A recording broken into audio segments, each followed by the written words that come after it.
Hey, how you doing? You on the Robert Jeter Show, Blues in the News, coming to you live. Actually, I'm from Athens, Georgia here. I'm in Athens, Georgia, and I'm talking to you through my phone. I'm doing through my Android phone, and I'm, trying this podcast through my phone. I mean, you can do so much things on your phone today. I mean, it's like your office away from home, right? And since I'm away from home, because I had to take my wife to Athens she had to take a certain financial test called the Series 7, which is a bitch, but hopefully she passes it. But so we came to Athens. It was a nice day in Athens, and probably just walk around the town. University of Georgia is here. So it's a nice college town, not far from Atlanta. It took me about a little over 1 hour to drive down here this morning. But I just wanted to get out and make my comments about the RNC thing that's going on now in Milwaukee, the Republican National Convention.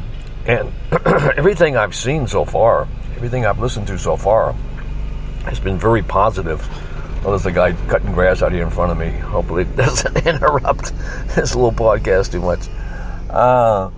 Like I said, this is off the cuff. This is unedited, unscripted. It's just right from the gut, But, I mean, we live in a different world. Every week there's an event that makes you say, we live in a different world. I mean, there was October the 7th in Israel, and I think we lived in a different world after that. Like, 9/11 was a different world. Even you can say January 6th in a negative way was a different world. So there are certain events that happen that changes the landscape. It changes the psychology. It changes everything, really, because people are in a different mindset. I mean, internationally, they're in a different mindset after that event. Of course, the last big event was the attempted assassination of Donald Trump. And that is really the hand of God. And it becomes obvious, more and more obvious every day, because every day they come up with a new video or a new way to look at it, and just to see how close, how intimate close it was from eliminating him. I mean, if he didn't turn exactly the way he turned his head when he turned his head, and it's the millisecond he did it, he'd be dead now. We'd be mourning the death of Donald Trump. But he's still alive. After everything they've thrown at him from the left. Did they have any hand in this assassination? I mean, you hear all kinds of stories. I mean, it seems obvious that the security around Trump was not up to snuff. And the security agents were all making, I guess the people who were directly around Trump did what they had to do. But the leadership was so bad. Like they saw the guy on the slanted roof before he took the shot, and they could have taken him out, but they didn't for some reason. Also, why weren't security agents on that roof? Because it was slanted. Does that make sense? And why was there, this coordination that really wasn't coordinated between the police and the Secret Service? And why were these women on that detail? I mean, they were sort of looked out of place. Not that I have anything against women, but this whole DEI philosophy is making everybody weak and insecure, and it's dangerous. It's very dangerous. But the hand of God was there. The hand of God, in spite of all of this, in spite of everything that man tried to do to take down Trump, God said, "No, you can't take down my man. You can't take down this guy who's going to take us to the promised land." Maybe he's the one, right?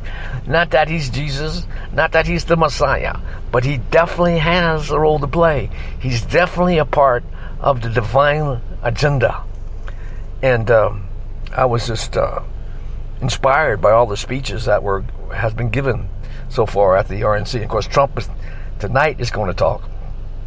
He's going to give his major speech. But last night was was about I think foreign policy, and a guy got up from Harvard, a Jewish guy, and was talking about how it's hard to be Jewish in the Ivy League schools today. And he talked very well about anti-Semitism, and a couple got up of Jewish Americans who I believe it was their son, who was still being held hostage. And these are gut-wrenching stories. So many gut-wrenching stories. The night before that, this woman, what was her name? A black woman. Was it Melanie Bram, or something like that? She gave such a powerful speech. Maybe you saw her. Her son was murdered in New York City by an illegal alien, and she gave such a passionate speech about how the left had betrayed them, how the left has stuck a knife in their back and it's lied to them, and they took her son because of this, policy of defund the police, this policy of bail reform, and this policy of sticking up to the criminals. This is killing us. And she gives such a passionate speech. But a lot of people give passionate speeches about losing their loved ones because of this craziness that's going on in the country that supports the criminal, and but puts down the victim, puts down the people who want law and order. The only kind of law they want on the left seems like lawfare. And then you got the whole question of Joe Biden. I don't think Joe Biden is going to make it. More and more they're putting pressure on Joe Biden to drop out, from Pelosi to Schumer. They must be breathing down his neck. And now he's got COVID, poor guy. But you know what goes around, what goes around comes around, as they say. Justice definitely is served. Justice will play out. Whether a man takes it as his responsibility or God himself will get involved, as we see what happened with the attempted assassination of Trump, and how he's standing tall. Even there are videos all over the world, in support of Trump. There's one coming out of Africa from these kids who, how the kids who mimic in Africa, they get the songs and they start dancing to the songs. Well, this one group of kids, played out Trump at his rally when the shot was fired, and the little kid was putting up his hand, fight, fight, fight, and they were mimicking what had happened to Trump. So this event is seen all over the world. In fact, because of media, because of this tool I'm using right now, this phone, I'm able to talk to people. Now, I don't know where this is going to go. Well, we could go anywhere, but I'm in a car in Athens, Georgia. This could reach people in Africa or in the far reaches of the earth, on other places far away from me, because of technology. Because of technology, we are all connected, so much more so. It's a blessing and a curse at the same time. So we have to be very careful how we use it. But the United States, I believe, is coming back.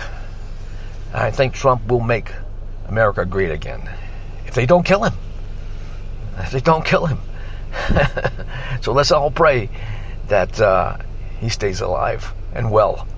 And with this, I'll check out for the day. Coming to you live from Athens, Georgia, in my car, talking to you live off the cuff from my Android phone. So have a good day, have a good Thursday, and talk to you next time.